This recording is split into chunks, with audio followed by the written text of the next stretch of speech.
అది కాదురే చెల్లె. ఆపు, ఇంకొక్క మాట కూడా మాట్లాడకు. తోడబుట్టిన ఈ చెల్ల మీద నీకెంత ప్రేమ ఉందో నాకు బాగా అర్థమైందన్నా. ఈ రోజుతో అన్న చెల్లెల రక్త సంబంధం తెగిపోయింది. ఇందాకన్నావు కదా అన్న, ఇక పోయేత్తాం రా చెల్లె అని. పో, ఇంకెప్పుడు కూడా రాకు. నా ఇంటి గడప తొక్కకు, నా ముఖం చూడకు. ఏం మాట్లాడతాను, నీకు అర్థమైతుందా? నాకు బాగా అర్థమైతుంది. ఇంత జరిగినా ఇంకేమనిపిస్తలేదా ఇక్కడ నిల్చోడానికి? చిచ్చి.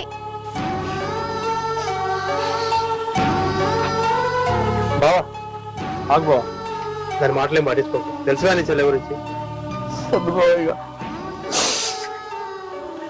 ఏమయ్యా, బాధపడకయ్యా. మీ చెల్లె ఏదో అప్పుల బాధలు ఉండి ఆవేశంలో ఏదేదో మాటలు అన్నది. అవేం పట్టించుకోకు. ఆ మనసు ఎంతసేపు కరిగిపోయిందంటే మళ్ళీ నీ మీదనే పానం దనలాడుతుంది. ఆ అన్న మాటలు నువ్వు